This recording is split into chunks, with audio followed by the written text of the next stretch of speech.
Welcome to the Kelly Cardenas podcast, where attitude is everything. On today's show, I've been chasing this guy down. You do realize, Fred, it's been almost 2 years. I've been recording for 2 years, and he's laughing because I've been like, yo, man, I want you on the podcast. He's like, yeah, cool, I'll catch you later, man. I got like 19 million other things to do. I asked him about, your title. When I was asking you about that, it was nice because it was just so humble. It was kind of like, I'm an entrepreneur, I'm a dad. And when I said dad, you lit up. This guy is probably one of the biggest inspirations to me, and I met him through a friend, and most of the time when you meet through a friend, you don't stay as connected. Like, you're friends with your friend, but you don't stay connected with the friend who introduced you to the friend. And now I don't really talk to the friend who I got introduced to you by as much as I talk to you and I connect with you. I just think it is incredible. The reason why you inspire me, man, is not just because of the business, which we'll talk about, not just because of the discipline that you have, but the dad that you are, man. So I just want to welcome Mr. Fred Siaosi to the show. Thank you very much. It's great to be here. I've been avoiding this for a long time. I love it because you avoid the spotlight. You spoke to our company probably 9-10 years ago. Yeah. You came through and it was just this humble state of like, hey, what do I have to offer? That's what I remember you asking me, like, what do I have to offer? Most people see a Fred with a house on the hill in probably one of the most beautiful places in the world and think Fred just must be living in a alternate universe where everything works out for Fred all the time, no matter what. Is the circumstances like that, Fred? Not at all. I wish it was. I definitely wish it was. I mean, it's an ups and downs just like everybody has. And I was reading this morning, and it's about gratitude. It's just being grateful for what you have and appreciate it. And when the things go south or going through rough times, it's look at the good side of the life and look what you've been blessed with. Well, when I talk to you all the time, it's never about the how am I going to make this. It's you're always joyful about you tell me, you've told me at times, man, and you're laughing. You're like, I just lost all my money. And you'll laugh while it's happening. How are you able to stay in that state, and where did that come from?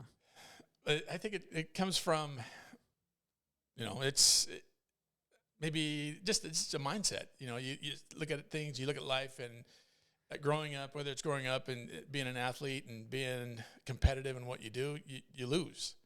And losing is part of life, and you accept it. But there's always the next time. There's always one more thing you can do, one more at bat, or one more time that another play that you can make. So you keep striving, and you stay in the race.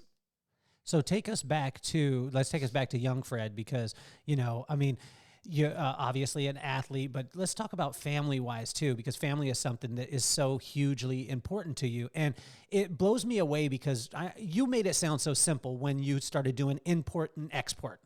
You said, I saw a need, I went over to this island, I grabbed the stuff, I brought it back, I sold it, and then it worked out. That's not how it happens, Fred. So, but help us to understand, like, who gave you the permission to just go out and try something and fail? So when we were... I moved to San Diego 20-something years ago, and a buddy of mine that I met, we were playing softball, and he goes, hey, and I was working for Sharp at the time, and he goes, hey, I'm interested in, I work at SeaWorld, and I'm a marine biologist, and I'm looking to bring like live rock and coral and stuff like that, and I go, okay, he goes, you Samoan, right? And I'm like, yeah, my family's from Samoa. And he goes, well, they've got all that stuff. I'm like, yeah, if you want some, no problem, I can get it. So I was pretty sure of myself that I can do everything. I've got confidence that I can do it. Little did I know, it's not that easy. You got permits, and there's a lot of things that are entailed in that. But I just got on the phone and called my family out in the islands, and said, this is what I want to do. And they're like, okay, you got to come. So then I flew out there, and we made it work and got the permits I needed, and we started shipping, and then it started and failed. It's life. It's like that worked out for a while and made some great friends, and then we lost money, and then we moved on and did other things. Fred, how many businesses have you had that now, I don't believe there's any failures, right? My brother taught me you either win or you learn. That's the kind of situation, the thought process that you have.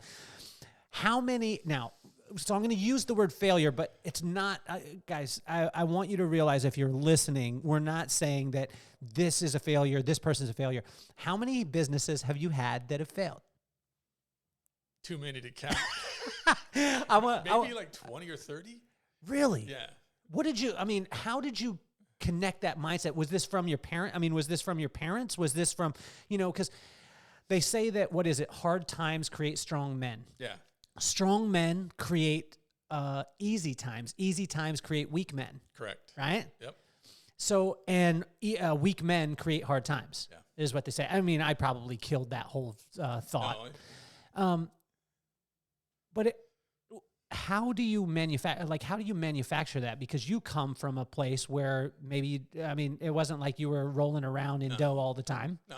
I heard about your first date with Laura, which we're going to talk about here in a second. I know the car that you drove up in. How were you able to transfer that into your kids now, living on the hill, living in a place where most people want to live? And from the outside, people think, wow, Fred is killing it all the time. And I'm like, like if you know Fred, he's injuring it, you know what I mean? But he's not killing it all the time, right? No, not at all. How do you manufacture that? How do we take the Corinnes and the McKennas of the world and, manufacture driving a car that we can laugh about later? Well, that's the tough thing is trying to, it's values that you set. And it is that there's great books on grit.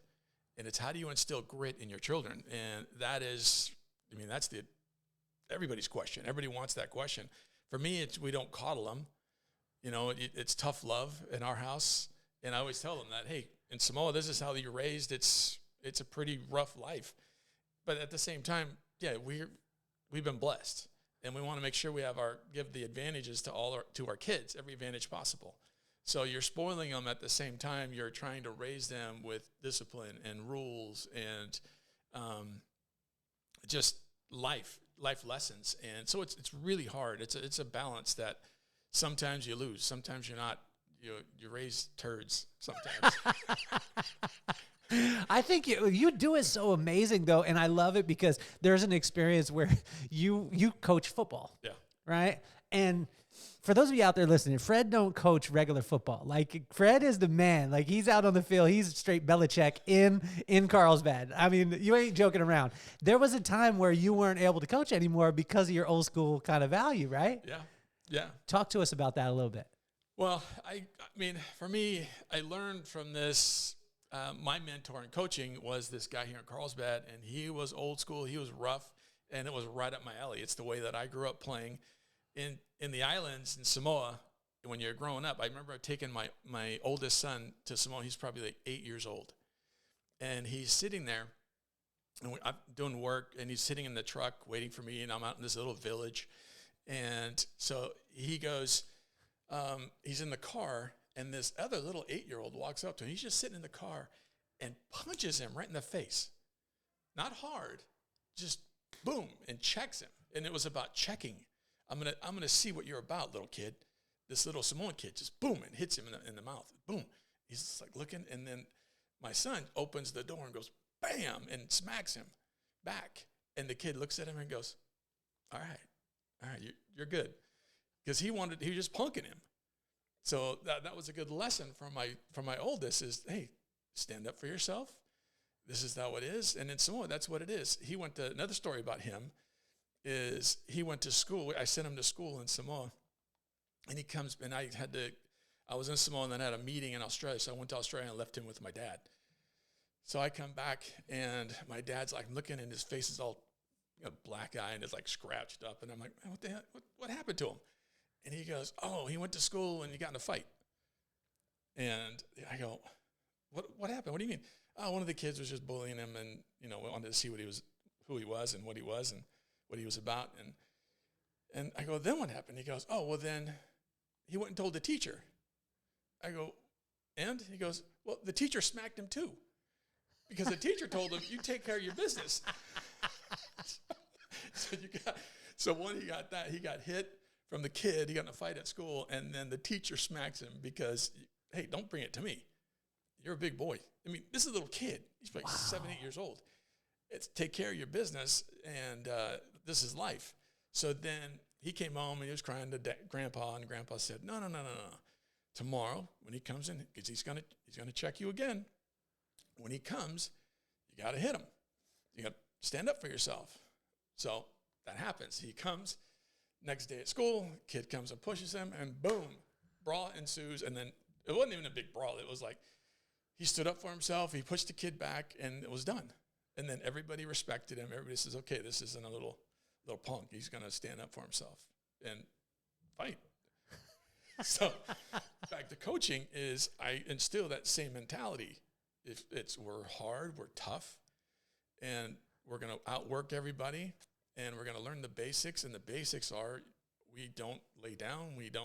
That's one of the things this year. I mean, I coach youth football. It's not high school football. I do, all the way to 8th grade. So youth football. And I got all the boys. I got, 5 boys, and I've coached all of them all the way up. So it is, one thing for me is don't lay down in the field unless you got a bone sticking out.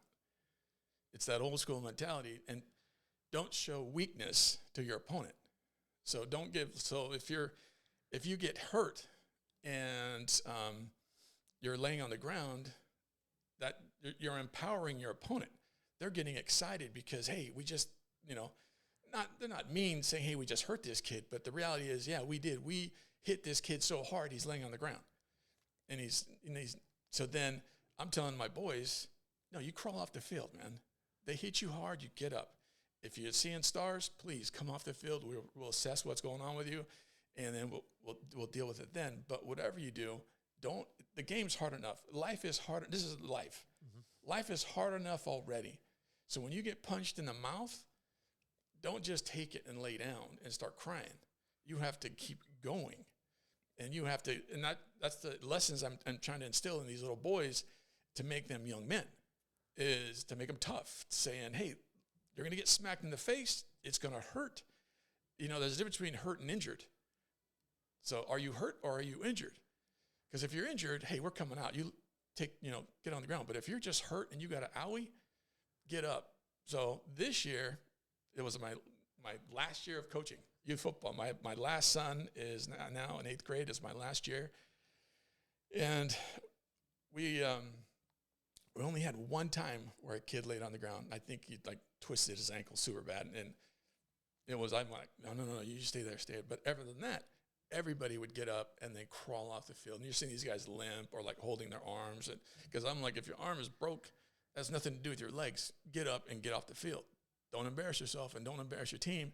And don't give power. Don't empower your opponent to take away. Now he has the momentum. Now he has the power, and you're going to lose. So I mean, it's tough love. Tough. We're making tough young men, tough boys, and we're teaching discipline. And another thing about what we like to do is discipline, and we don't there's no cussing on our team. So hold on. You got 8th grade boys, 7th, 8th grade boys. 7th, 8th grade boys. And I mean, I think this should be, listen, everyone out there, listen. You stop them from cussing? We stop them from How do you do that? If they cuss, they run.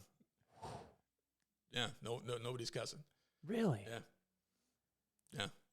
Why is that so important? Because it shows mental control, mental strength. It's easy to go out there and blurt expletives and all the things, but if you're able to control your mind where you're not cussing and you're staying clean and you're staying, hey, we are a clean, hard-hitting, tough team. And, and we say the same thing for the coaches, if they know they don't cuss around the boys because that's where they learn it from. They learn it from TV and they learn it from the adults. So if you're dropping F-bombs or all these other stuff, that's their vocabulary. So we don't do it on the field. We don't do it. I mean, sometimes it comes out. We're not going to fault these kids, whether it's the kids or the adults or stuff like that. But the norm is no cussing. And if we're got a group, we're talking to the kids in a big group. Nobody's cussing. Or if the kids are playing in practices or stuff like that, it's like, no, you have control yourself. Fred, how does this coaching transfer into having a daughter? I believe that both of us were blessed with daughters because I grew up with a very old school dad.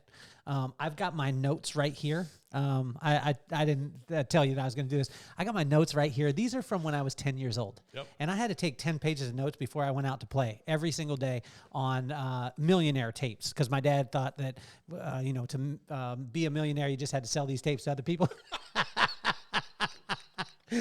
But he was old school. He put us in front of his MG, grabbed a football, put me and my brother there, and said, if this ball hits the car, I'm going to whoop your tail. Yeah. We came from that old school part, but I think that God gave us both daughters because of that. But I've seen you have the same type of discipline with a different approach with your daughter. Talk to us about that. It's hard. With my baby girl, just 5 boys and 1 girl. And the baby is the girl. I can do boys real easy. The girl it's a whole nother thing that I have yet to figure out. I mean, with my wife, I just do what she says, and I'm good. All's good. We love you, Laura. Yeah, exactly. But with my daughter, it's a hard one because I want to instill the same values, hard, being hard to my daughter, but no, man, I don't want her that way. I don't want her the same way I treat the boys. It's bad because I should treat them all the same, but I can't. Well, I mean, I think that in a perfect world, we would be like, I'm going to do exactly the same for every single. No, it doesn't work out. And I think one of the things that for me that drew us close is the fact that our daughters are best friends. Yeah, they're best friends. You know what I mean? What are some of the things that you want to instill in your daughter that, I mean, we as dads can tell them. We could have a drive to school. We could tell them these lessons. They're not going to, sometimes they're not going to listen. What are the things that you want her to see in her dad? I want her to see that I love her. I mean, sometimes you don't love me. It's typical girl. You're getting punched in the face. It's like, bam, bam, bam. Oh, geez. I want to instill in her, hard work. I do that. I mean, it's hard work. Life is tough. And, that old bumper sticker, whatever it is, life's hard, keep going, whatever it is. I don't know. I'm going to butcher whatever the saying was. I don't know if you're going to sell much of that bumper sticker right there, Fred. No. I'm just joking. No. That'll be available on kellycardenas.com. Fred's free. Bumper stickers. Yeah. It'll be free. The only way we're going to get rid of it. It's what else? I mean, for me, it's, the things that I try to teach her is by the way I treat her mom, she can know what to expect from the way that a man should treat her. Because if she's watching me treat her mom a certain way, then that's their expectation. So I treat her mom and knowing that, hey, this is what my daughter should see in a dad or in a husband is, okay, this is how I should be treated. And then I make sure that her brothers want to pound on her too. I mean, that's just how it is. But I mean, it goes back to, hey, we don't hit your sister, the normal things that we say as parents, whether it's your sister or brothers, don't hit each other. But I mean, come on, it's if you keep it real, everybody hits each other in your normal house. How are you able to work this in say let's move on into the professional part of it, but I want to stay in that coaching realm, right? So you're coaching 7th, 8th grade kids, right? Boys, and you're saying, if you're hurt, I love that. If you're hurt, get up. If you're injured, we'll take care of you, right? Difference between the two. Yeah. When we go into the work environment, how is it, especially in today's climate, how are you able to keep an old school feel, but in a climate and a culture right now where you really can't say sweep up. You have to say, I love your house. You're a great person. You've grown up well. Let me give you a hug. Would you mind sweeping up? Do you know what I'm talking about? And people are looking for tone. They're looking for those kind of things. How are you able? And I mean, you have experienced amazing, like ridiculous success in your professional career. And I mean, do you utilize the same principles as far as what you're coaching in the old school kind of way in your business also? Yeah, for sure. To me, I don't care. I don't care. For me, it is about love. Okay. If they know you, if they know who you are, if they know you're not just a jerk, Okay. and they know that, hey, Fred's telling me this stuff because he loves me, he wants what's best for me. And maybe if they're a new employee, they'll be like, man, this guy's kind of rude. But they're going to know, and then the other employees will be like, nah, man, that's just who he is. But, dude, he's going to take care of you. He's a good dude. So, I mean, if you're a good person, I think how you treat others, whether it's, really direct, hey, just sweep it up.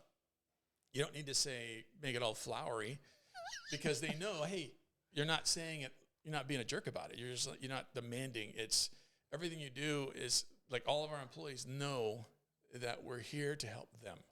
We're here to, especially like the young ones. We have a lot of young guys that come or young people that come and work for us. And the first thing we tell them is, hey, we're going to help you and educate you in all facets of business so that it's kind of weird to say it, but so that if you want to, you can go and have a better job when you leave us. So we're going to educate you to the point where you can make a heck of a lot more money somewhere else if you want to go somewhere.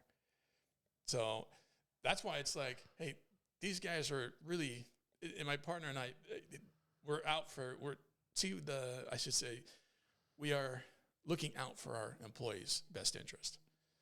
So if I want to treat somebody, because I'm an old man, if I want to treat them bad, I'm not going to treat them bad. But if I'm going to be direct, that's different than direct. And if we take like my partner always says, in business, we take body blows. And you want employees, and you want partners who can take a body shot. Ooh. You want to be able to take that body blow, suck it up, and keep moving forward. Like Rocky. How many times are you going to get hit and then get back up? It's the getting back up. So it's the same thing he used to say, or he still says, is like, can you take a body blow? Can you take that shot where we lose, $10, $100, $100 grand, $1 million, and then keep moving forward? Are you going to do that? Or are you going to crawl on the couch and go, oh, and feel bad for yourself? Or are you going to say, hey, you know what? Bad deal. Let's move on to the next, because there's another one coming. And if there's not another one coming, you better go around and start looking. And there's deals everywhere to be seen, and there's gems. You just have to find it. And in the business world, a lot of it's luck, but you create the luck, but it's still luck. And You mean all the success that you have seen, all the things that you've seen, you're saying that a lot of that has to do with luck? Oh, 100%. 100%. It's hard work. Don't get me wrong. You have to work, but it's timing. It's meeting the right person. It's randomness. Like when we're hanging out up there, up on the hill, and then we meet each other. Random. You just happen to be at it was a Christmas party or something, birthday party or something. It was like maybe a backyard. It was Chad. Yeah. Shout out to Chad. Yeah. Hasn't cooked me wings since. Oh yeah, Chad Chinnicky. Not that long ago. Oh, I guess I'm not that good of a friend. I don't get invited anymore. But we did meet. But the crazy thing is, I was at Chad's house because of James and Lindy. Yeah. And James and Lindy brought me there, and then I met Chad, and then I met you, and we started talking Impala. We started talking all the stuff. Okay. Yep. But these are chance meetings, so it's lucky. So my partner and I, we met, and we've been business partners for 20 plus years now. Mm-hmm. We met surfing in Panama. We were on this little island, and it was like a group of guys from Encinitas and Carlsbad, and random guys, they got together. Not random, like there's one common guy that knew everybody. So he was like inviting these people. So we rented out this island, and we all went down there for a week. And we were staying in these little huts in Panama. And the tide swings. You're huge, the lows and the highs. So you have to wait for the high tide to get on the boats and go out and surf. So we're there, and he just happens to be put in my same little hut. And the hut, when I say hut, it's a hut. And we ain't talking Richard Branson Island here. No. We're talking Gits Ghetto. It's a third world hut. Okay. And so there's a hammock out front. So we're just chilling. And You guys in the hammock together? no, No, just it's not that kind of idea. Fred made sure. If you can't see him right now, he was like, "No, I'll punch you too, and I'll just check him, check who you are as a person, right?" And then, but we just start talking. But that's a luck. It's lucky that that I was placed, and a part of it, the man upstairs blessed me. Then that's part of luck as well. I mean, when I say luck, you're blessed. There's blessings that come, random blessings that come because you're trying to do the best you can. And it's about the effort that you put to be the best person you can, the best you know. How can we get prepared for these blessings when you're saying it? Because I think there's a lot of people out there, and you know them and I know them, and we're sitting and we're watching, especially the hustle today. Yeah. I'm hustling, I'm grinding, I'm doing all these things. I'm putting myself in this mastermind, that mastermind. I'm going to, and I'm trying to force relationships, right? And then you meet a guy like you that you're like, well, no, I was on an island in Panama and, in a hut, and I ended up with this guy, and then we become partners. And, I mean, how can we prepare ourselves for that blessing? I think it is when you meet people, you need to set yourself up to be open to whatever they're saying and learning. You want to learn from people, and don't be so closed-minded to new ideas. So when you're talking to somebody and you're like, wow. And another thing is, a closed mouth don't get fed. So you have to say something like, wow, that seems really cool what you're doing. And then you're thinking about it, maybe we can do something one day, and you just throw it out there. You're fishing. You throw it out there like, I love that idea. Is there room for me? Is there something that I can do? But that little seed that you planted, now you need to start talking more. So then whoever it was that you were talking to, whether, whatever the deal was, they're going, okay, yeah, this guy could add value to what I'm doing. And then maybe it's a small little piece, but a small piece of something is better than nothing. But it's opening your mouth. I mean, I remember for me, it's sales. If you don't open your mouth, you don't say something, you don't ask for things, because I always ask people, like, hey, dude, hook me up. But at the same time, I'm always willing to hook other people up. So I'm the first guy to say, hey, I'll hook it up. No, don't worry about it. I got you. So if I'm asking somebody, hey, dude, hook me up, it's not because I'm always looking for something. I give as well. So you want to be, here's something. And you want to be in life, this is what I try to be, and what Laura and I try to be, are net givers. We want to make sure that we give more than we receive, because we have been given a lot. We want to make sure that we give more in life. In everything we do, we want to give more than we receive. So I remember that was one of the first things that I remember her saying after the second time that we got to hang out was on the beach. And you guys were surfing. I was splashing around in the water, not catching any waves at all. Well, even the 5-year-olds were catching waves and I wasn't. But your wife had said that. How do you then navigate people taking advantage or trying to take advantage? Because say like when you see a lot of people see advantage in a Fred, like now. Sometimes they don't see the journey. They just see, wow, what could Fred do for me? I'm going to try and take. Yeah. How do you protect yourself from that? A lot of times you don't. You just people are going to be people, and when you just don't give things that you can't get back, that are irreplaceable. So whether it's your heart or whatever it is that you want that people like to take, just because what happens if you start thinking about that, you really become closed in, and then now you're not giving anything at all. So it just goes back to people are people, man. If they're gonna take, eventually you're just gonna cut them off and not call them. Yeah. So take us to the Panama part. You meet your partner down there. What's the first deal you do? We do. Was it the coral? No. Well, the very first one. Yeah, very first one. No, the coral one was like in the 90s. Okay. And then, but that led to my partner now. Okay. So we did. I'll give you the whole spiel. Got it. We did coral first from Samoa. But before then, I had my sales job, my corporate sales job that I was doing. You know, did that for probably 10 years right out of school, finished college, and then went to sell electronics to B2B. So while I was doing that, I'm like, okay, yeah, this is some hard work. I don't want to do this for my whole life. So I started doing other things. Like I was a rep for Animal Watches. I don't even remember those. No. Yeah, it was Animal. It was like an Australian company. Animal was the brand, and I'm slinging these watches wherever I can. But at the same time, I got my day job. Okay. So I always had a day. How many hours are you slinging watches then? Oh, a couple hours a week. So I'm just making phone calls because I don't even think email was a thing back then. So it's just phone calls. I mean, the places are open. You know, I can work my 9 to 5, but really when I was working corporate, it was more like when I was young, it was like 7 to 7.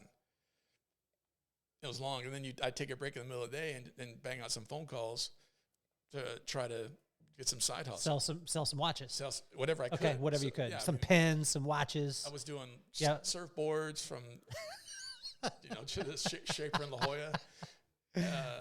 I mean, all kind of stuff that I would do. But so anyways, we did playing softball, and I meet Jeff Warren. Mm-hmm. What's up, Jeff? If you're out there. Super cool dude. And he goes, hey, let's do this. So we did coral out of Samoa. But what happened was it's a live product. So we're shipping this live product, and it's got a lot of, death. The thing would die. So we lost a bunch of money. How much money on the first deal? On the first deal, just to give people, and it's for the listeners out there, it's not about, like for me, it's not about the money, but I think when people understand the gravity of those things and the timing, because maybe in 1990 you lose $10,000, it's like losing $1 million today. Yeah. You know what I'm saying? Yeah, I think it's probably like 30 grand, maybe 40 grand. Okay. And how old are you at this time? I was 30, 40 grand at 30 years old. Well, it was me and him. Okay, so 15, 20, 20. Yeah. But that's still a lot. It was still, you know what I'm saying? It was a lot. That's like a Honda Prelude. You know what I mean? Exactly. So I was glad my other job paid me money. So and I was using my vacation time to do the other stuff. So I got my vacation time traveling to Samoa. Okay. So it's like a little thing. I'm just trying to hustle. Yeah. So I did coral. And then we lost money, and then finally we said, okay, we got to stop. So, but my dad, I was working with my dad in Samoa. He's doing that side of the business, and I'm over here in the U.S. And so my dad goes, hey, why don't we send tuna, like fresh tuna, sushi tuna. Okay. And all the different types, snapper, tuna, yellowtail, yellowfin. And I'm like, sure. He goes, and I'm a sales guy. So then I'm all right, let me see what I can find. So then I'm pick up the phone. Who would you call when you pick up the phone? Who's the first person you call trying to sell some fish from Samoa? I got lucky. I called Chesapeake Fish Company. What's up, guys? Chesapeake. They're down in San Diego. No, you just cold called them. Oh, cold called. Straight up cold called them. Hey, I need to talk to the buyer of what. Did you get to the buyer right away? Yeah. They let you talk to the buyer. Well, they were like, "Who are you?" Okay. What'd you say? I said, yeah, I'm a exporter out of Samoa for fresh fish. So these guys Had you sent any fish yet? No, nothing. Okay, all right, go. Nothing. We haven't done anything. I'm trying to find people to buy. So get on the phone. I got those guys, and then I got, I think it was Santa Monica fish. But I got customers. So I lined these guys up, and then, boom, we started shipping. And we would go to the docks, and we would go to the fishing boats, and we just sit there and you buy, just like you see on the, what's that show? Wicked Tuna. Yeah. Where they sit there, the guys on the dock. Uh-huh. We would do that, except all the boats would come in, and we'd go, yeah, okay, what do you got? And then we would buy the fish. In Samoa? In Samoa. Okay. And then we'd process, we'd take it we'd have a factory, we'd take it to the factory, process it, throw it on ice, dry ice, put it in these boxes, and then put them on airplanes, and then ship it to the U.S., ship it to me. So it went from Samoa to L.A., it went Samoa to Hawaii and to L.A. How quickly were you able to get this kind of supply chain set up? Because you're Fred, the guy who's working a Oh, regular yeah. job, but now you're Fred the exporter on the phone. That's You right. get these deals. How quickly are you able to deliver on these deals? I think that took like 3-4 months. 3 months. So you sold them on, hey, we're going to do this. And Yeah. then 3-4 months later, you're able to deliver. Yeah. Holy cow. Yeah. Okay. Samoa, Hawaii, And then LA. LA. Okay. And then Chesapeake would go and pick them up. Chesapeake. So you wouldn't have to touch it. I wouldn't have to touch it. Fred the exporter ain't going down to LA. No. Okay. No. They'd go because they would fly into LAX. Got it. So they're flown into LAX, and then they would send the truck up there, and then they'd bring it back, and then I would go downtown to Chesapeake Fish. So it's right on the wharf, right downtown. So I'd go down there, and then we'd sit there, and we'd look at the fish, and they'd go, okay, this is this grade, this is this grade. I mean, just like the wicked tuna, man. They'd poke that thing in there, the core sample, cut the tail, and they'd grade it out for me. How long did you do this? We did this for like probably a year or two. It was good. It was good money. How long? I mean, what was the trajectory? Because it seems like, did it take off pretty quick? No, it was slow. Okay, slow burn. It was okay. a slow burn. There's always that kind of peak. Yeah. And then after the peak, there's a Yeah, because it was a slow, because they were sending all the, we would go down in Samoa, they send everything. There's a cannery in American Samoa, so we're in Western Samoa on the New Zealand side, and they're just two different islands. So we were in a Western Samoa, and we would go there. Most of the fishermen, they're all local fishermen. They would take the fish and they would send it, put it in, just throw it in containers, and then send it over to American Samoa to the cannery. Like I think it was Starkist or Vandy Camp or something like that. There's a cannery there, and they would get, I don't know, like 50 cents a pound or $1 a pound or something like that back in the day. And then we were saying, hey, we'll buy it off of you for like $2 or $3, whatever it was. Can't remember exactly, but they were happy but we were taking like their best fish. And they were like, okay, they didn't care because most of the stuff's going there anyways. And they take a few fish to the local market and sell. So we did that, and it was going well. And then we invested, we bought a building, we bought refrigeration. Yeah, because it's in Samoa or here? Samoa. In Samoa. Got it. It started to go well. Okay. All right. So we didn't buy the building. We leased it. We leased a full cold storage building. And so we had all the stuff that we're doing, the process, we all put it together, and we're shipping fish. And then you have good luck, and then you have bad luck. Here it comes. Here comes real life, right? Here comes real life. So the good luck is, man, we're moving fish. It's moving.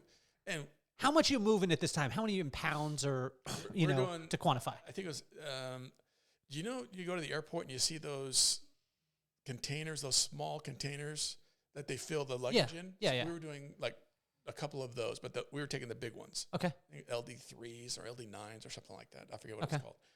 And so we were doing a couple of those. But what happens sometimes is they're supposed to go in, like when plane lands in Hawaii, if there's any delays or anything like that, your fish, it's fresh fish.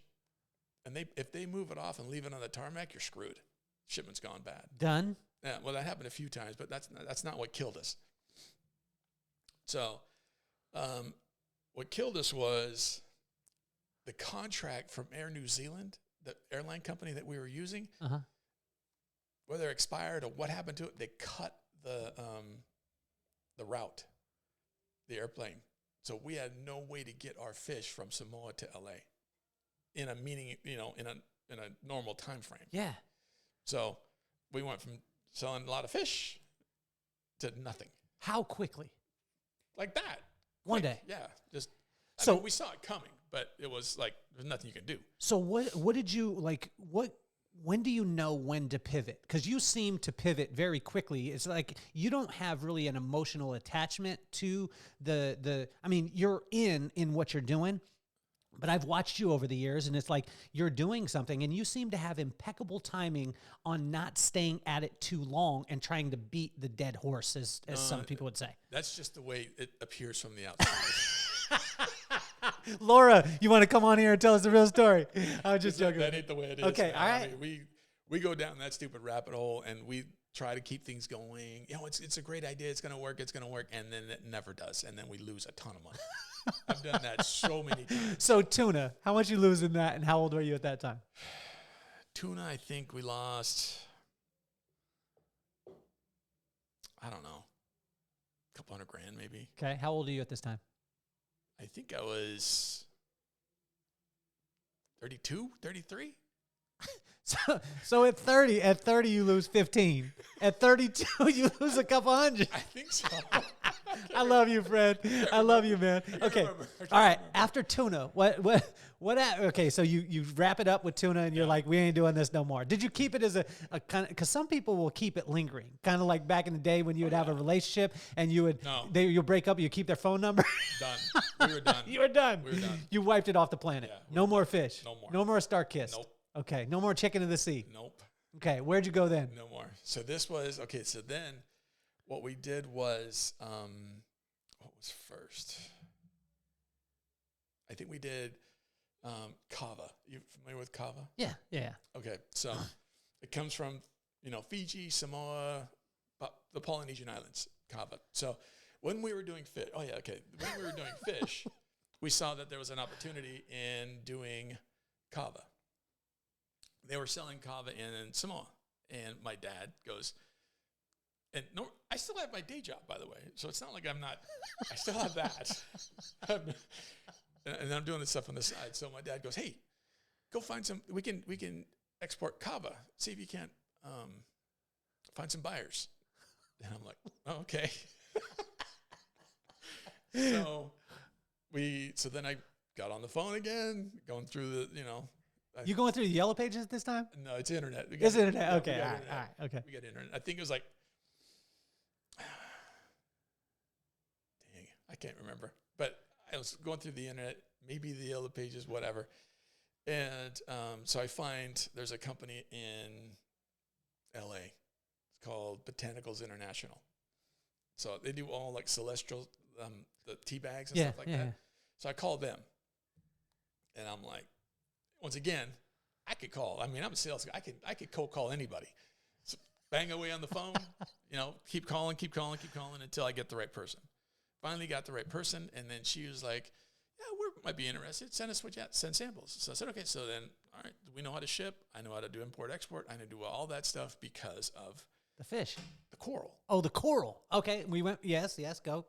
So coral. So I'm bonded on, I've got bonds through the port. I've got, a freight forwarder. I've got all that stuff already set up. So what's just another product? I could just stuff the channel. I mean, stuff exporting and just find stuff to sell here. So that was the next thing. We did coral. This one was potentially huge. So I had a buyer, had another, and then I started doing these natural food shows, supply side. It's called supply side. And back then it's still in Vegas. And so I go to these meetings and I find people, just walk up to the booth. Yeah, I'm a exporter from Samoa and da-da-da-da-da-da. And they're like, yeah, sure, what you got? So then I'd give them samples. So there's a company called Natrol. I think they're still around in New York. Had those guys landed, and I had Botanicals International. We did with Botanicals for about a year, maybe two. So that was going really well. And then, so what we did was we saw the Kava market slowly climbing. So it was like when we first started, it was like $10 a kilo, and then $12, and then 15, and then 18. And so we were like, wow, this is going good. So in Samoa, you can go to some of the outer islands, and if you go up, the villages are all on the coast, along the coast. So the mountains, it's just wild land.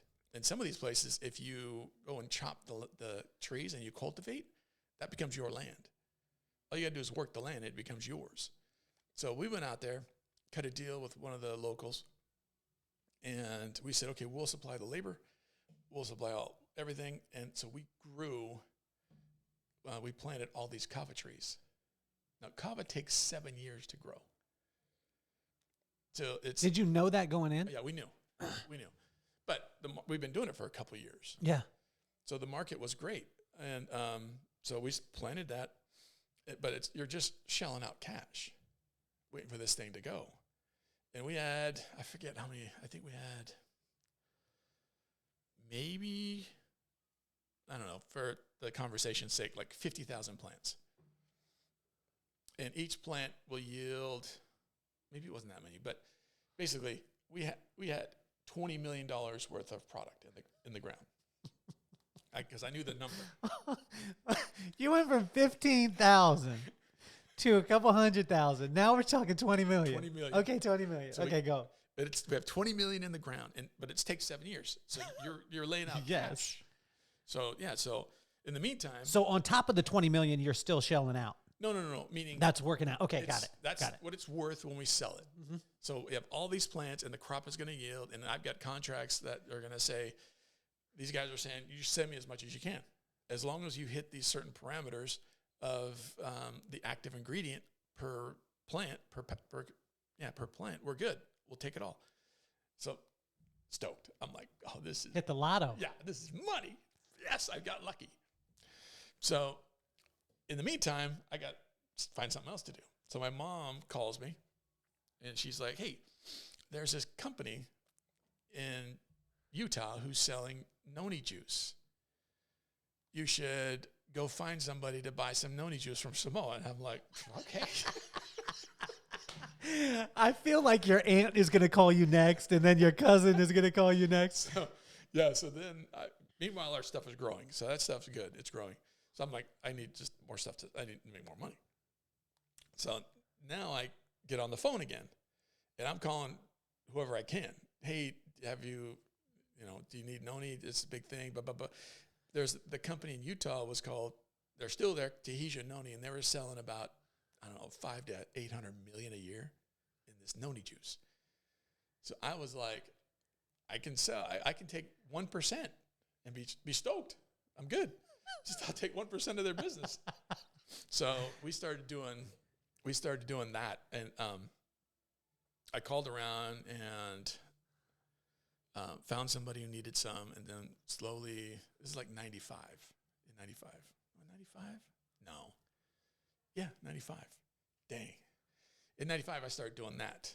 But when I started doing that, we had our Kava stuff probably 2 years into the ground, 2-3 years. So what happened was, me being the conspiracy theorist kind of guy, it's okay to smoke, and it's okay because, smoke kills you, been proven. Somebody put an article on Kava that it causes liver damage. And they did it it was in Europe. And I'm thinking, my thought is somebody funneled this thing. The person already had, issues already. And then he gets sick, goes to the hospital. And one of the things he was doing was he was drinking Kava. So, that was the problem. Not the alcohol and not the smokes and not all the other stuff you were doing. It was Kava that killed you. So they put this article about Kava causing liver damage. USA Today grabs the article, puts it up in the U.S. FDA takes this off the shelf. How many years are you in the ground at this time? 4. You got 3 years till the lotto hits. Yes. And they run an article in the USA Today. USA Today. And it just bang. Bang. The FDA, bang. Yeah, took it off the shelf, said no, boom, nobody could sell it. The market went from like 20-something a kilo to $3. Oh, my God. Yeah, it was bad. Do you call this good luck or bad luck? Oh, straight bad luck. Okay, man. This is straight bad luck. Okay, but you're doing the noni because your mom told you to go do the noni. Your dad told you to do the Kava. It's your dad's fault. Let's blame your dad. Let's blame your dad on that one. Yeah, that wasn't a good one, man. That was okay. That was a big. And you lose everything from that one. Everything. 100% of that. Like you get nothing back. Nothing. Zero. Yeah. Zero. How, is this you and your partner are doing this? No, this is me, one of my buddies from college. Okay.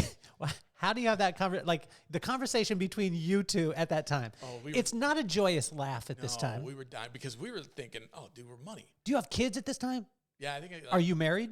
Yeah. How do you tell Laura? It is what it is, man. She knows it's me. It's highs and lows.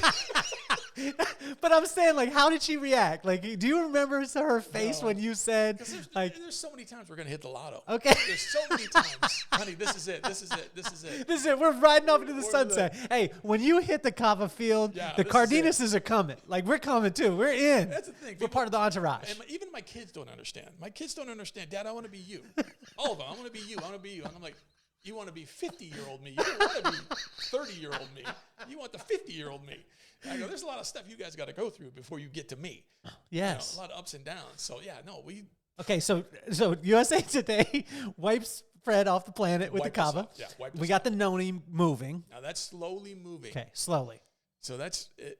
And then from there, I meet my partner. Okay. And that's when he goes, what do you do? And then when we're surfing it, and I'm like, oh, I do. How do you explain what you do? Because this was a mystery. When I met Fred, it was like, Fred's the chief. I was like, wow, he's really a chief. And because Chad is like, he's the chief. And I was like, well, hell, I want to know the chief. And, but how do you explain to someone who you meet, like, what you do? I don't. Okay. I don't. Because usually they'll say something, hey, what do you do? And I always just say, I sell juice. I'm a farmer. I sell juice. Okay.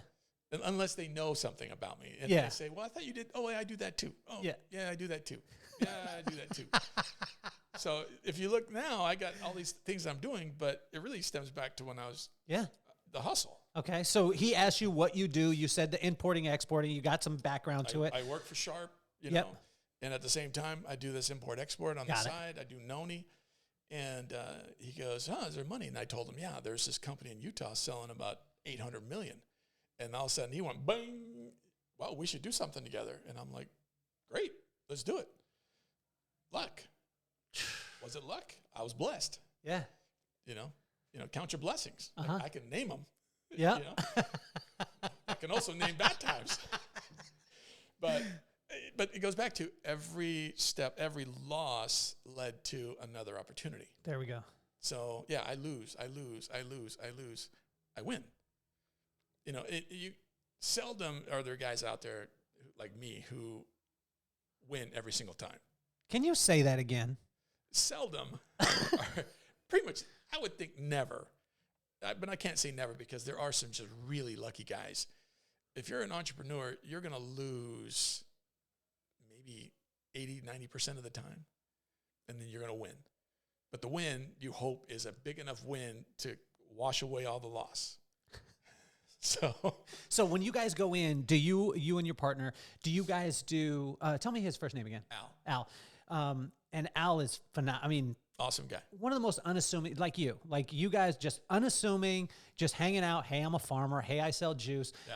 But I'm telling you guys, like when you dig into and find out about Fred, and I was like, what website? He's like, whatever one you want. So you're not going to find him all over social media. You're not going to find him those kind of things, but to be able to spend time with you is so amazing. So what did you guys do right off the bat? Was it Noni? Did you guys start doing that? Yeah, okay. We did Noni. So we started off with Noni. This is going to be a long conversation if we start. I like it. Going through Noni. I mean, going through me and Al.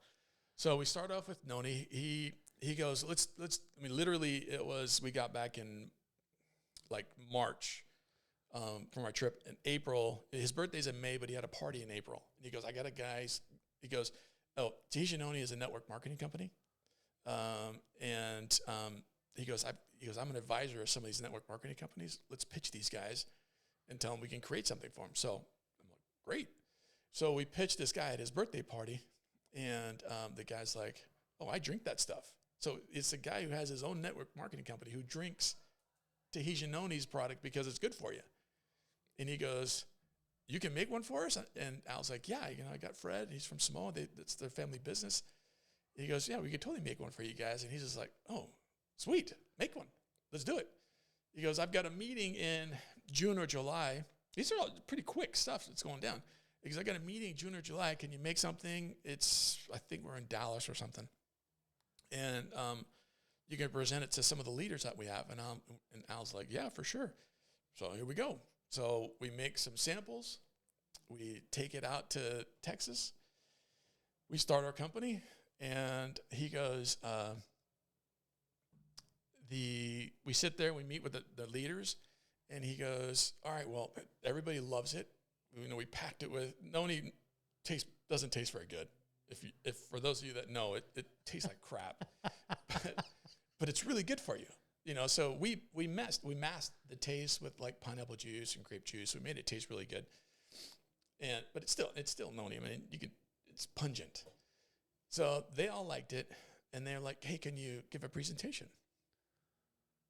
And my partner's like, "Oh yeah, for sure, no problem." And I'm like, "All right." And he goes, "When?" He goes, "In an hour." He goes, "For how long?" He goes, 20 minutes. So then I look over and he goes, "Yeah, we can do that." So we get on stage to their company. It's like how many people are in the audience? I would say maybe 2,000. And you found out an hour before. Do you have all the infrastructure set at this time, or are you guys working on it? No, it was me and him. It's just you and him. Just me and him. The company's me and him. So it's two guys in a warehouse, man. If we started two guys in a garage, okay, it was me and him starting off in our garage, in my rental up the street on Daffodil, so right up in the flower streets, and so we start and we pitch this thing, and Al, he's marketer true and true, man. I mean, thick and thin. He sits there and he starts talking about this is where the chief came in, and he starts talking about the way we do things. Fred's a Samoan chief, which I am, and he goes, and we have our chief, in Samoa. It's his father, and it's a chief-to-chief process. So he starts going through all this marketing stuff that he's just on the fly. And he would look at me, and he goes, "Yeah, go ahead and explain how are you guys doing this?" And I'm like, okay, we do this. So literally, we're making this stuff up. I mean, we're not making it up because it's real, but you're on the fly. You're telling how things are, but because this is the first time saying it, this is the gospel. I mean, you have to live by what we're saying. So, I mean, he did a great job in anchoring the chief persona to the product. Okay. So now we're still selling that same product. We made it a little better. It's organic now, and then all the things that are making it where it's really marketable. You can get a premium for it because of all the things that we do, how we take care of the fruit and all this different stuff. And then we've learned that over 20-something years of how to make the best product, but we're still selling it. It's, 20-something years later. So tell me about Boni Acai, All right. because this is like, for those of you who are UFC fans, this is going to blow your brains out, because every single person who's a legend in the sport, Fred not only worked with, but Fred had him in the house. They're close. And you became, this was the Louis Vuitton of the UFC. Yeah. People desired to be sponsored by Boni Acai. And if anybody knows the legends, the Anderson Silvas, help me here, Nogueira's, Belfort, Machida. Jose Aldo. You name everyone. Name them. This is the foundation. This is the Holy Grail. Oh yeah. Vanderlei Silva, all of them. How? Was this? How did this one come about? Because I feel it's going to be another Fred story where you're just like, wow, I was at the store and then I met this dude. It's just like that. Okay. It is 100% like that. So we did well with Noni. Okay. So we're selling Noni worldwide. Got it. And one of the things we can do is we understand how to import-export. Yeah. Been doing it for a long time. So it's like, okay, let's look at the trends and let's see what's going on right now. Okay. What year is this? 2000 maybe? Okay. This is 2005? I don't know. Okay. So it was early 2000s. Early 2000. Okay. I'm guessing. This is when the UFC was just coming in and becoming this juggernaut that it is. Yeah. Yep. This is when it went. You had the bare knuckle stuff first, and then this is when it's starting to come mainstream. Yes. So this is, I think, this is what really connected us too, because I remember you said, you had mentioned Boni Acai, and I was like, wow, Boni Acai. My brother, represents a guy who's sponsored by Boni Acai, and you just laughed and you were like, hi. And then I said, it's Vanderlei Silva, and you're like, yeah, he's one of our guys. And I was like, how? My brother lives in Las Vegas. Yeah. You're living here, but you and my brother know each other, and you've crossed paths in that place. We traded documents. So. Okay, so you're at the store. What do you like? All right, so here we go. We're looking. Okay, what's the new trend? And acai was growing. There was a company again. Samoan was doing well, and they're local guys up in San Clemente, just up the road. And then there was a company in Utah, Mona V. Mm-hmm. So we were like, okay, let's go, and we can source raw material, and we can bring it in bulk in container loads, and we can sell it. So because that's what we do. So I get on the phone. So what I do is on this one, you'll love this. I talked to one of my buddies who had some time in Brazil. He went on a church mission in Brazil. Okay. So he knew Portuguese. He knew the areas. I wanted to go to the Amazon region. He lived there for 2 years. So I said, come with me and let's go. How does this conversation go? Because you're friends with him. You've been friends with him from college. Yes. From college? No. No, just from the church. Local guy. Yeah. Okay, local dude. You're around him, and you talk to him, and you're like, hey, I want to go to the Amazon. You speak Portuguese. How long from that conversation to the time you're on the plane going out to the Amazon? A couple months. Couple months. Yeah. Okay. Couple months. Not too long. So I just want to go to the Amazon. Yep. And just check some stuff out. You've been there, right? I go, do you know anybody who does acai? And he goes, oh yeah, there's tons of people. And I said, great. Well then, let's go. Let's go see him. So this is where the story's funny. So we're traveling up there. We get on the airplane and we land in Rio. No, not Rio. We land whatever the airport was. My visa, I didn't get it stamped in time. So they didn't let me out of the airport. I had to stay in the airport. Meanwhile, I had to slide in my folder over to the guy that I talked to, our buddy. Hey, go find some people. So he says, oh, okay. So I left him. I had to fly back home. I left him by himself the first time there. So then he went around and did some Dick Tracy and tried to find who we can talk to. So then we could go back. I go, we'll come back again because I need to come back. Meanwhile, he's out there doing it for a week or whatever it was. I paid his way and all this stuff. So then we come back and he tells, okay, this is what I found. These different suppliers. We still haven't met Boni yet. So then it's like, okay, great. That was just the initial trip. Well, let's plan another trip in another, 3 or 4 weeks. Let's go back out there. Great. So I couldn't make that trip. So I sent one of the guys in the office. And I'm talking, these guys were like right out of college. Of course they want to go. You kidding me? They're all like, yeah, I'll go. So we sent two guys from the office out there. And the one guy from here that is a real estate guy. And what's up? His name's Paul Giacinto. He sells real estate here in San Diego. Look him up. So Paul went with a guy in our office, and they went together down there. And they were traveling, looking at his context, gave him this guy named, this is where the characters are going to start coming in. This old guy on this little island in the middle of the Amazon River. Like, his island is there, and he has this old farm, but it's not up to code. But he processes acai, and he goes, his name was Ben-Hur. So Ben-Hur is like the OG of acai. And he tells our guys, Paul, and Jeff is his name. What's up, Jeff? That, hey, there is a new guy in town who's opened a brand new factory. It's beautiful. Go to him. And so they were like, great. So they went over and they set up an appointment. They call him for us. So they set up an appointment. They went over to this guy, Boni's place. Boni is his name, the real guy, Boni Montero. And looked at this beautiful factory. Boni was very successful in the gambling business. He ran all of it's a great story himself, of what Boni is, what Boni's been able to accomplish.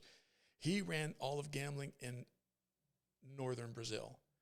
And he had a buddy who ran it in the middle of Brazil and another guy who ran southern Brazil, gambling. So he was one of the three guys that ran all of gambling.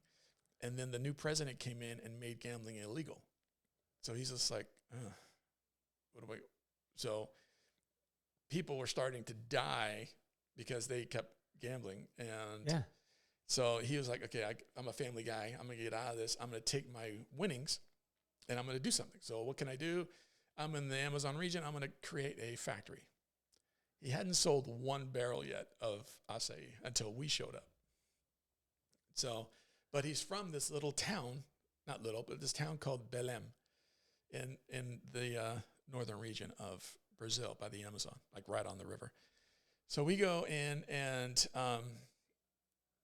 they meet Jeff and they meet Paul and they go, hey, our boss Fred sends us down here to find, he goes, oh, we'll bring him. So then a couple weeks later, I fly down to Brazil with Paul. I don't know if Paul went with me. Yeah, Paul probably went with me. And we go down there and strike a deal.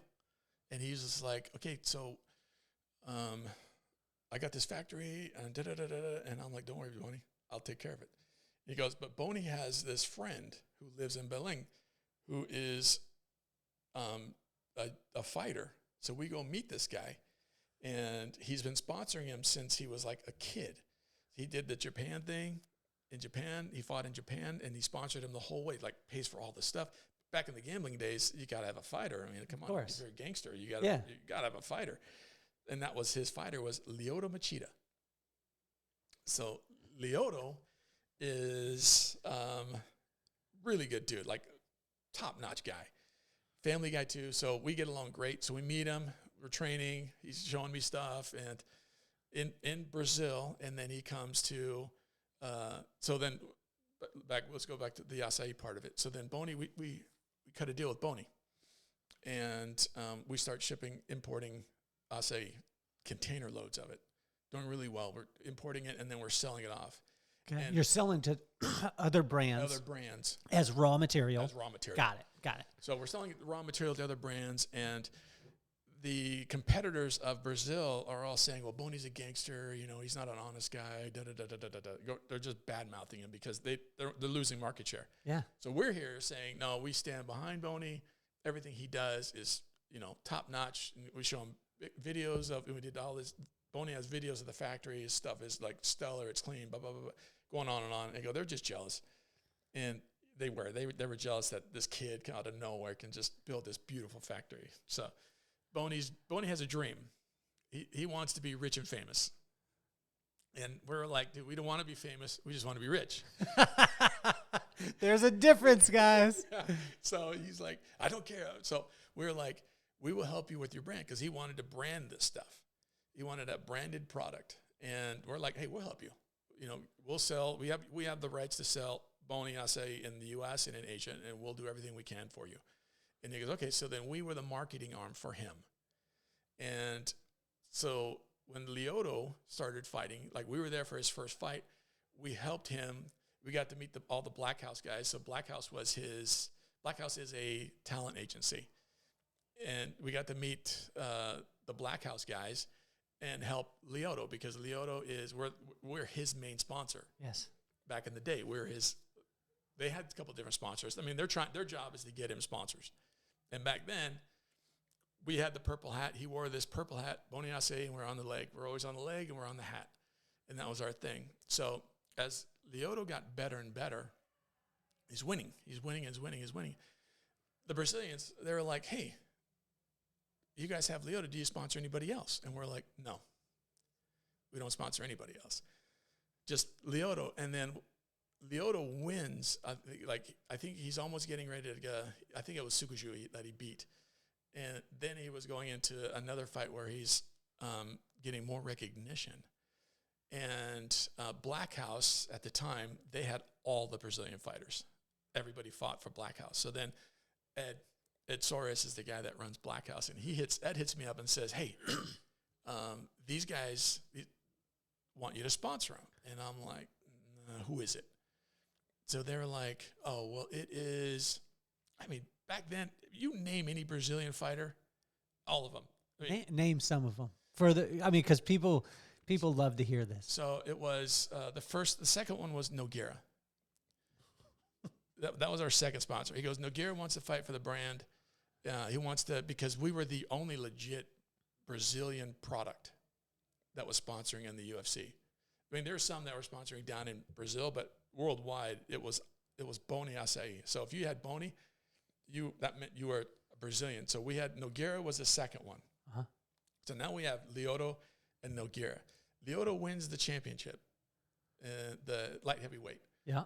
And now and we're this main sponsor. So then we have Lyoto, and then we have Nogueira. Nogueira wins he's the champion. So we have 2 champions. Then we pick up Vitor Belfort. Now we have 3. And then we pick up Anderson Silva. And then we picked up, what is his name? The big heavyweight, the young up-and-coming at the time. Dos Santos? Dos Santos. Yes. We picked up Junior. So we're picking up all these, and they're all Brazilians, and they're all winning. So it became something where people wanted to fight. I mean, big time. They were asking, you don't even have to pay us. We want to wear the hat. And I'm like, no, dude. I go, do you see who we have? I go, we have the best of the best. I go, and if you're not, you lose. I don't want you. I only want the best, because we were able to do that. I mean, it was crazy what they were asking, or they would say, just give us anything. We don't care. So we got to pick and choose on who we wanted. Or if Ed from Black House needed, like he had a young fighter and he needed money, I'm like, is the guy good? And then I'd call, WhatsApp Boney, and I'm like, hey, Boney, you want to do this for this guy? And Boney's like, yeah, sure. He's young, he's good. And then sometimes we picked up Max Holloway. He fought for us back when he was just starting out, and he was stoked. So we grabbed him, and so back when he was starting, I was in Hawaii, selling Boni Acai to, I think we're in GNC, we're in Walmart, I was doing the roadshow, demoing and stuff out there, and hooked up with Max, and Max was just stoked that, he was just starting out, and he's got us as a sponsor. And we don't have to pay these guys very much. It's just the notoriety, just what went with the brand. Yeah. You wore the brand, it meant something. And I remember we picked up Brendan Schaub when he first started. We had Brendan, and I just remember because he was the very first American. Well, you can go Max, but Brendan was the first American that we picked up. And he was jazzed. He was stoked. And he came to the office, and then we went down to Chart House down in Leucadia and had dinner and talked about, his future in the UFC and stuff like that. So we had him, and then we also, another heavyweight was local guy, Carlsbad guy. He married, I think, Rhonda. What's his name? Oh. Hawaiian guy. Not Travis Brown. Travis Brown. Travis Brown. Yeah. Yeah. He went. His kids went to school with our daughters. They went with us. He would show up to pick up the kid, and I would be like, I hope something doesn't go down today. You know what I mean? Like I hope my kid does not say anything to his, because I'm about to get knocked out. Yeah. That's what it is. So we sponsored him. He came, and he's like, hey, can you hook us up? So we did him. I mean, it was, once again, we were lucky in the timing of Boney, and we were lucky to be able to really take advantage of the brand and of just the UFC as it was growing, and we were able to grow with it. And so it was phenomenal. I mean, it's funny because we did contracts with like EA Sports. We were in the games, in the UFC games. And this is stuff that everybody else paid for. We didn't have to pay for it because they wanted their game authentic. They knew they had to have us in it if they wanted to be like a real sponsor. Yeah. So we had like the Boney team. We had all this stuff in the game, and we didn't pay a penny. It was crazy. Okay, so now, this seems like the lottery ticket. Yeah. Okay? This is the lottery ticket. This is high-fiving the wife, the kids. Things change. Like things have changed in our lives. We're doing this stuff. Wrong. Does it keep...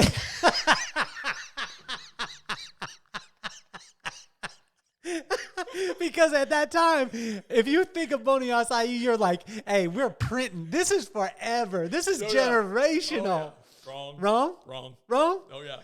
Okay, there's a cliff on this one too? Oh, yeah. There's a cliff on this one, too. But, I mean, you got to look at the journey. Of course, and you learn the The lessons. journey was awesome. I mean, Yeah. we had a great time. Some great friends. Uh-huh. You know, it's funny because we had like Machida and all those guys would come to the house. We had barbecues. They'd spend the night. We'd spend the weekends with their families. You know, I mean, we used to have a house just right down the street, and all the fighters would stay there, and they would train in, like, it's in your neighborhood. They would train on the streets of your neighborhood. And they had the bags and everything, and the neighbors would complain to us, going, "Hey, what are you guys doing over there?" So we'd get these phone calls about the Brazilians. They'd pull the barbecue to the front yard. So they're on the driveway, and all they do is eat meat. So they're cooking their barbecue at like midnight and training, and music's going, and the neighbors are going crazy, but nobody wants to say anything. Nobody's going over Because they'll get knocked out. Yeah, they're like, "Isn't that?" They're like, "Yeah." So it was fun, but I mean, we had such a good time. You know, I'd sit there, we get to go to all the fights, you know, ringside. I mean, it was a good time. Okay, so do you see it coming? Do you see the cliff coming? On this one, kind of, because... Was this because of past experience? Like, are you sitting in your head like, it can't continue to grow at this rate? Is that where your mind is? No. It was supply chain. Supply chain, okay. It was, you know, kind of like today. With there's a lot of companies out there struggling today because of supply chain issues. Okay. And back then, it was supply chain in the fact that we're dealing with Brazil. And for those, you know, love Brazil, the Brazilians, I got really good friends there. But at the same time, it's not a third world country, but the mentality sometimes is third world country. Okay. In shipping, especially in the jungle that we're dealing with. So there were issues with, and no offense to any Brazilians, I love you guys. Boney couldn't supply us with product consistently. So when that happened, it was like, so we did all this work, and now we have... Was this because of air, like flying, or was this just because of growing, or was this... It's because there were some issues that he was dealing with in Brazil. Mm. So he was bringing on these partners in Brazil. Okay. For his Brazilian market. And the Brazilian partners didn't, whether it was, the acai stopped flowing our way. Got it. And when that happened, it's like we can't make any money if we're not getting product to sell. So it was like. Did you try and get it sourced from someplace else? Yeah. Yeah? Okay. But then that just kind of fizzled? It fizzled because when we went out there to source, the world, I mean, there's a book out there called The World is Flat. Mm-hmm. And it talks about, you know, how in supply chain, it's about supply chain. It used to be where you can specialize in importing stuff. With the internet, not anymore. Anybody can go, I want to be a acai importer. And so then they'll call, let me go on the internet and see who grows and processes it. So they'll direct, and those guys are going direct to cut guys out like me. So next thing I know, I've got these customers, but then I don't have any acai, and the Brazilians are trying to steal and cut me out, just give a lower price. Wow. So yeah, no, it was great while it lasted, but then no. When did you know to say, okay, we're moving on from this? Because I said about the beating the dead horse, and you were like, nah, man, I try and beat the hell out that thing. I try and get every ounce of water out of that. I mean, at this point, did you have that long gray-haired wisdom of being like, no, this is time to move on, or did you press and try and make this thing happen? No, we tried. I mean, we didn't try too long. It's just you run out of product. Okay. So we stopped putting marketing dollars out there. Got it. You know, and that's when the big thing was we stopped doing marketing, and once you do that, then you're not spending any more money.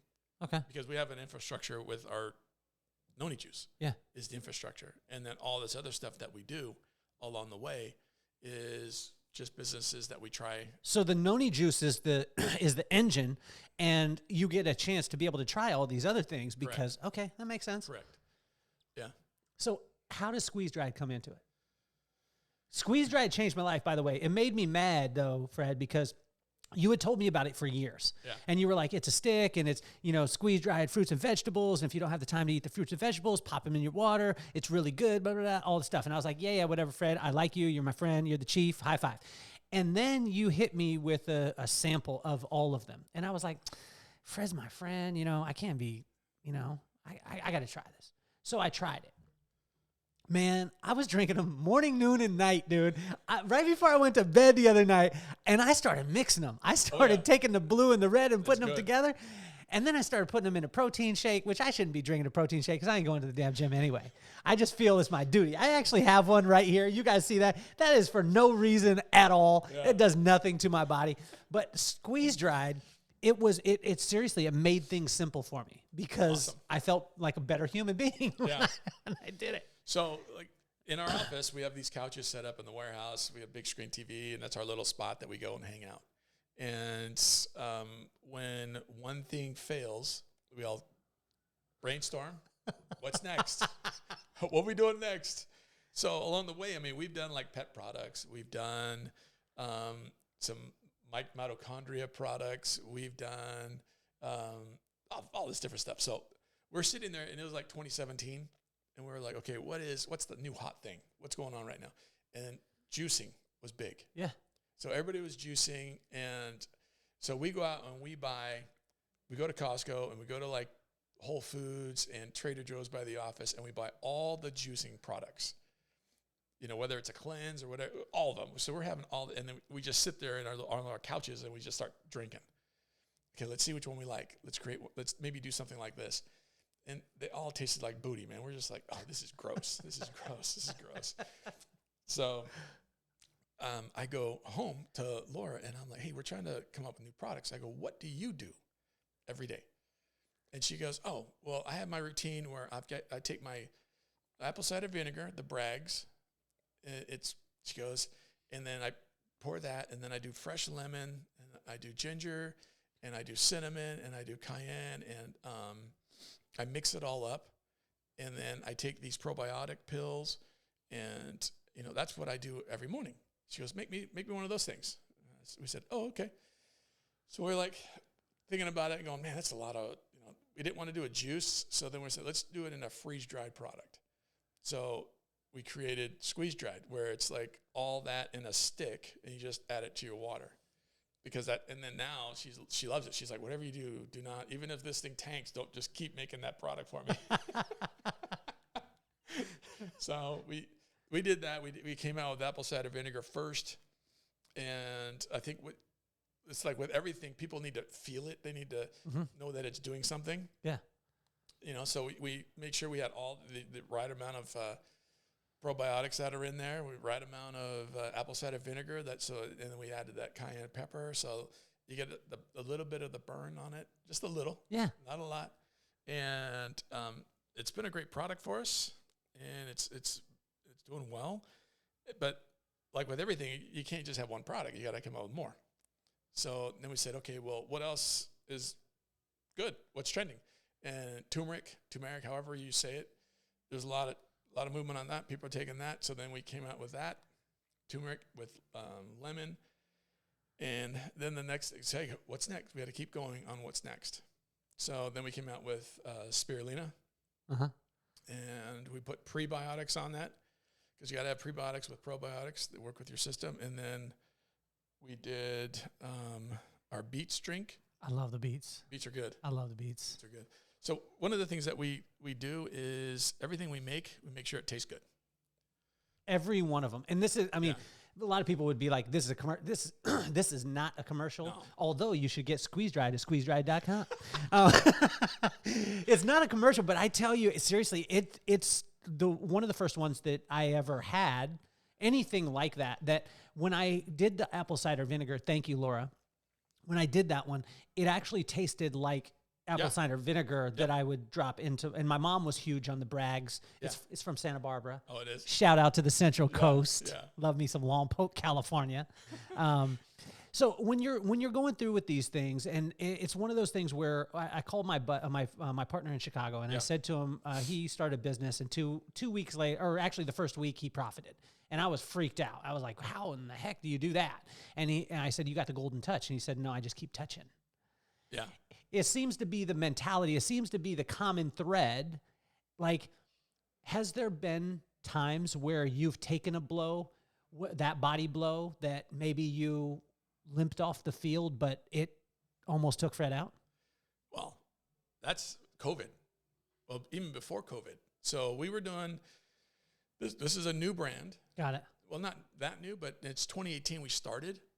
And so our philosophy on squeeze dried was start organic and go slow. Got it. And our Noni business was doing well in 2018. We were international, and our main customer is China. How many like gallons would you say a month were you moving at that height at the 2018? 2018, we were probably moving maybe bottles. We'll call it 32-ounce bottles. Maybe 1 million a month, a year. I think it's every quarter. Okay, so maybe more, like 5 million bottles. 5 million bottles a year. Yeah, a year. Okay, so yeah, about 120 or 1.2 million a quarter. Okay, all right. I mean, it was for us. It's great. Hey, that's great for anyone. Yeah, for us it's great. And then the trade war started in 2019. So the China trade war, it affected what we were doing. It kind of put the damper on things.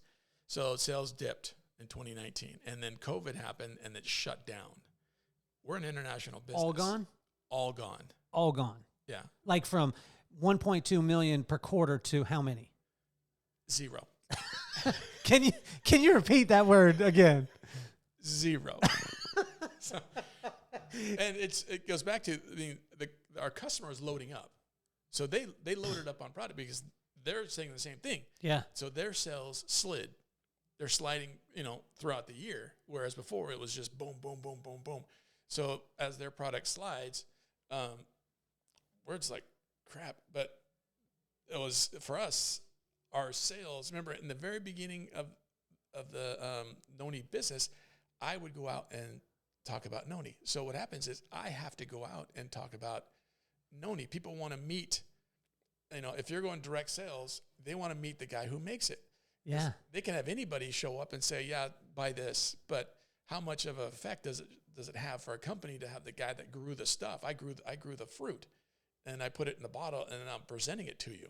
Wow. So that's the whole pitch. And it only works it works okay on Zoom, but it works really well in person. So I can shake your hand and they can say, hey, I met the guy that this comes from. So when somebody says, oh, my product's better, and then the random person can go, really? If yours is better, then did you meet the guy? Do you know who makes it? Or is it just some random company? Wow. And then, so that's why it was so powerful for me to travel.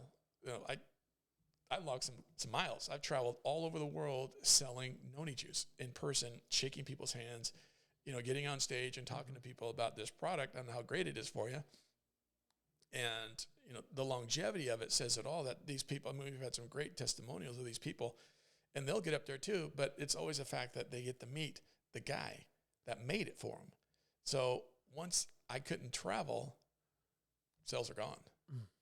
They're not gone because they're selling what they had, but they're not having bigger meetings that I can go and then create a buzz around the product like we were, which means 2020, 2021, we were down. So Fred, I was just talking with a friend the other day, and they had a meteoric rise, doing really well in real estate in Vegas right around the 2008 time. If you were in Vegas at that time or you were on this planet, you know exactly what I'm talking about. Oh yeah. But then it dropped off and they lost everything. Yeah. They lost, and when I say lost everything, I'm talking your friends joke about Fred Poor, and we're going to talk about that here in a second. Yep. But it wasn't Fred Poor. It was poor, broke, nothing from houses, cars, all the stuff to nothing. And her mother-in-law said to her, and she said, my mother-in-law gave me one of the most valuable, but it was a sideways compliment. And I was like, okay, tell me what it was. And she's like, her mother-in-law said to her, I'm so glad that you know how to live poor. And she stepped back. She was like, at first I was offended. And she said, but I grew up that way. I grew up broke. Yeah. So when it hit, I knew to go get a job. I was a stay-at-home mom when it was rolling, but I knew how to be able to do that. How have you, because you've been able to, now coming from humble beginnings, seeing the mountaintop, seeing the cliff. When I said cliff, you were like gone. What would your advice be to the people out there that are on the mountaintop right now or on that meteoric rise to prepare themselves to be okay to live without it? I think you have to enjoy what you have, and you can't look at it like it's going to last forever. And if you tell yourself, hey, enjoy today, because tomorrow's not promised. And don't put value in what you have. And I think that's what it is. If I start accumulating stuff, I'm accumulating stuff, and then I create this is what matters to me. Instead of what matters to me, at the very beginning as dad, what matters to me is family. And growing up, it's funny because growing up, I had a great upbringing. I mean, we were a nice middle-class family, and then my parents got divorced, and dad went to Samoa, and mom's here in the U.S. Mom had nothing. So then it was like I go to college, and I have no money. When you talk about no money, tell us about, are we talking no money like I can't buy the type of hamburger I want, or no money like my car has 3 wheels on it? No money. I had a Volkswagen Bug I bought for $500, and then when it broke, I just left it on the side of the road. No money is no, but I had my sister was married, and she would help me out. Yeah, and, but it was one of these things where it's like we would go to. Because I went to school in Utah, and in the winter it's cold, so we would go to McDonald's and grab the burgers out of the trash can because they're still wrapped. And we would go there, grab the burgers out of the trash can, and then they're wrapped, so then we just put them in the freezer, and then we nuke them. And you got food. While you were going to college in Provo, you were going in a dumpster. Yeah, they would put the bags out, and we'd go grab them and then take them home and sort through and grab the ones that were clean and then put it in the freezer and we eat that way. Was Laura around at this time? No. Okay. No. Tell us what do you pick Laura up on your first date? What's the car? We talked about it earlier. I think, so back then I had 2 cars. Okay. Both old.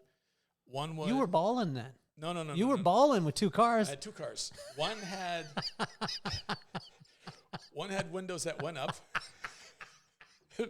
Windows that worked, and one had no windows. Nothing worked, but the AC worked.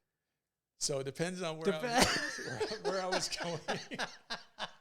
So it was an old Lexus. It was an old beat up Lexus that I had. It was a clunker. Okay, but it worked. Yeah, it ran, but it would overheat whenever I'd go. But anyways, that was what we had. We didn't have very much, and the house I was living at the time was just run down. This is like things were just starting. It was one of these things where we went up and then went down again, and I was on the down. Yeah. So that was on the downside where I didn't have very much. How important is it to have this?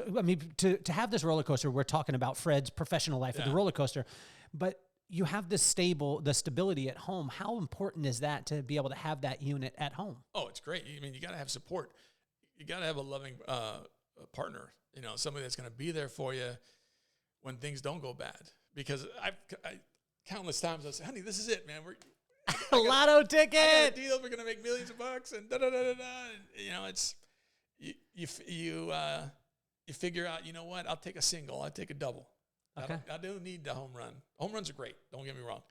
But a single and a double will keep your, bills paid and food in the fridge. So has the family been perfect for you then? No family's perfect, man. What do you mean perfect? Well, this is the way that people see it, right? They think okay, Fred just told us about his business and he goes high and low and okay, I connect with him. But he must have this beaver cleaver, perfect family. Nothing ever happens bad in Fred's family. I know that there was just an accident the other day that your son almost lost his life. Yep. He's no, life is it's life. It's not perfect. I remember a while ago, was it 2017? Was it that long? What year were we at? 2022? 2022, yeah. So maybe 07, something like that. You just went from 2017 to 07, Fred. Bro, I'm old, man. Hey. I'm old. I'm just trying to figure out. Okay, so there was a time when we were crushing it. We were doing really well, and life seemed, and Laura will tell you, life. Did you do anything irresponsible during that time, or were you responsible, Fred? No, way responsible. Super responsible. Did you do anything silly, like buy you something that was really stupid, and you look at it now? I always do that. Okay. During this time, what was one of those things that you bought that you're like, now you look at it, you're like, why did I do that? Oh, I don't do that. You don't do that? I buy it and go, this is awesome. Man. Okay, all right. So you appreciate it the whole time. I appreciate it. Yeah. Okay. So I remember when Noni started going, and I told Laura, hey, it's funny because we should, if we're gonna make big impulse buys, we should talk to each other and da da da. And she's like, okay. And then I go to visit our bottle manufacturer, and this guy has a car collection like no other. And I see this red Impala, this red convertible. I love it. And I'm like, oh, that thing is dope. I go, that thing is really cool. And he goes, man, sit in it. And I'm like, I sit in it. It's a 1960. Yes, it is. Fully detailed. I mean, it is perfect. It's all there, every piece, all original, perfect. And he goes, you want it? And I'm like, dude, I don't have the money for that. I can't buy that. And we're not just starting. So we've probably been doing Noni for like a year or two. And he goes, what we'll do, he goes, it's yours.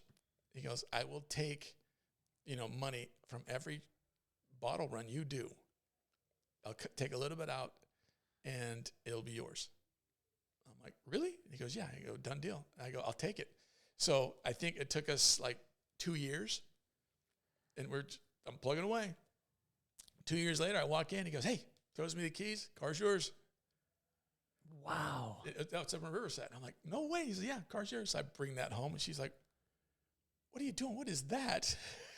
I know what that is. That's the baddest car. That's the baddest car in Carlsbad. That is the baddest car in Carlsbad. And I'm like, and she's like, I thought you said we were going to do anything. And I'm like, honey, sorry. I bought it a long time ago. She's like, what? But it was one of these things where it's like I achieved that goal, and it was like, there's the keys. Let's go. Okay, so then life was good. And then so I bought my car. So then I was like, hey, you know what? I'll get you one. So I bought on eBay, no less. I bought a convertible Camaro, a 68 convertible Camaro SS. Beautiful. I got that. It came in on Monday. The car hauler brought it to the house, pulled it off the racks. It's there. It was white. It was a nice car. So she gets in it. She's driving it around, and I brought her a bunch of flowers because this is a funny story. So where we had our office, there was a florist place because Carlsbad, a lot of flower companies. There was this florist place that would always throw like fresh flowers in the trash, and I mean a lot of them. So they're right there, and it's not like it's a grimy trash. It is a nice trash.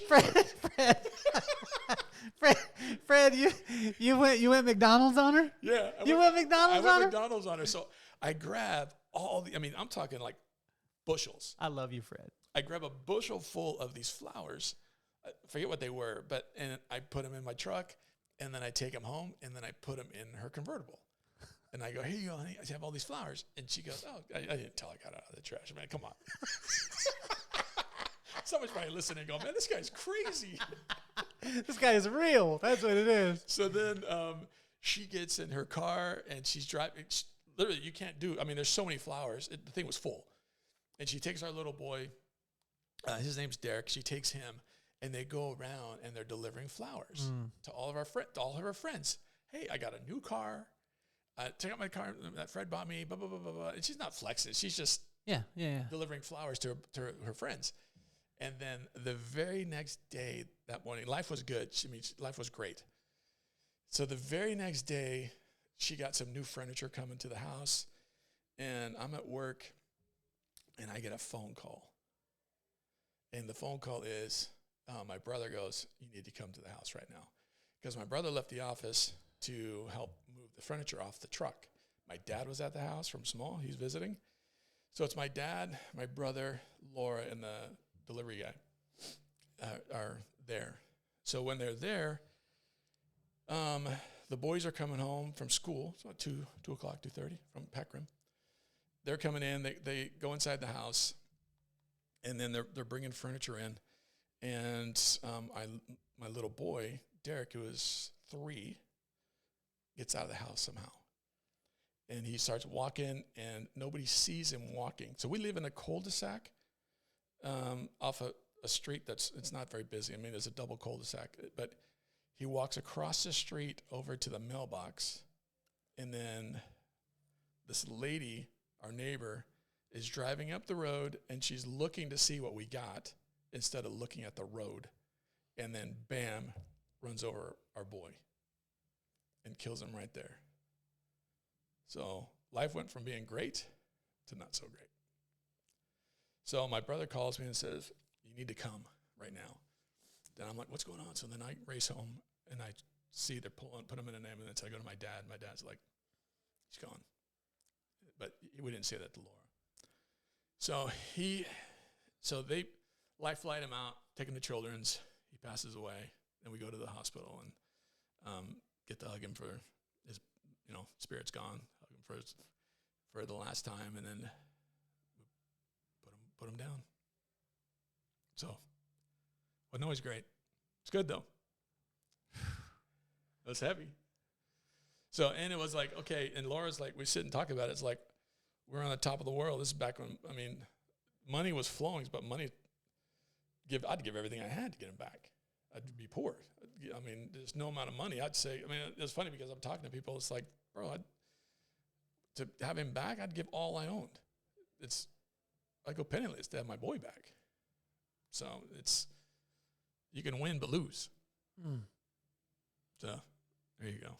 It's not all good. Wow. It's one of the things that Brooke said to me yesterday is so many people are chasing the house, they're chasing the car, they're chasing the income. And they're saying, I'm going to be happy, or I'm going to be joyful, I'm going to be jumping up and down then. What do you say to those people? It's fun. It's great. It's good to have, but that's not the ultimate happiness. Mm. The happiness now is, for me, it's knowing that I remember we're sitting there, and the lady that hit him didn't have God in her life. Mm. And she just was like beside herself. And when we were leaving, she's sitting there crying on the road, and we stopped our car, and we went over there, and the cops were like freaking out, thinking we're going to go beat her up or something. And we went over there, and we just gave her a hug, and we said, hey, you know what? We know where he is. We know where our boy is. He's in a better place. Mm. And we'll see him again one day, but it doesn't take the sting away. But for her, she didn't have anything. And we consoled her before we left to go to the hospital. So it was a little, tender mercy that we were able to do that for her. But at the same time, it was funny because the cops were like, well, you can't get out of the car. You can't be. And I'm like, you need to chill. We're not going to get violent on her. Accidents happen. Didn't need to, but yeah, it was rough.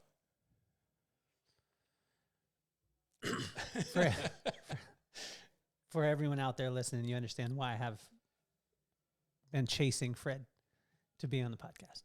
Yep. So I started the whole thing because of icons in my life like you. Yep. The example that I see as a father, the example that I see of resilience, perseverance, you name it, all the ents that you could think of, you embody to me. The inspiration that you are to me, the mentor that you are to me, the friend that you are to me, all those things. I started the podcast because I wanted to take people like you, and I wanted to show Maddox and McKenna, who that being Fred, it's not perfect. No. It's not always hitting the lotto. It's not always good luck. No. But it's about having the right attitude and putting in the effort. Yeah, it's everything. The only things we could really control. That's right. So what advice would you have for Maddox and McKenna? And if you could use their names, it would be awesome. Oh, yeah.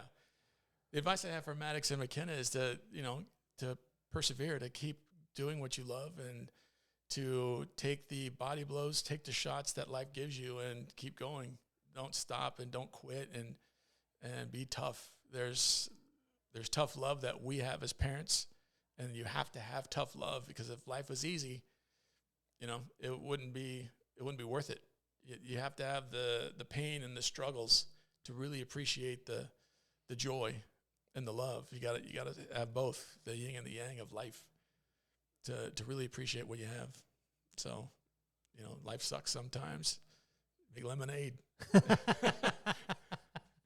Fred, you have been absolutely phenomenal. I thank you for your time. I want you on more, and it's probably going to take me 2 more years to be able to get you on again. You were like, yep, that's exactly what's going to happen, Kelly. But now's the time for all of you out there. If you're listening, you're watching, check out all the sponsors, click all the links, do the things you need to do. Drink Squeeze Dry because it'll make your marriage better, make your life better, and you'll ride off into the sunset. But I think the things that I took away from you today, man, is there's going to be good luck. There's going to be bad luck. When there's a mountaintop, there's also going to be a valley. Yeah, appreciate it when you're there. That's the thing. You have to appreciate everything that happens to you, good and bad. You got to appreciate the learning experiences when they're bad, and you got to appreciate those highs because, man, they don't come very often. But when they do come, enjoy it. You know, when you win that championship, enjoy it. And make sure, if you're listening out there, if you can't buy flowers, simply find them in a dumpster for your wife. Works, go behind the florist. Fred, you're officially off the hot seat. Thanks.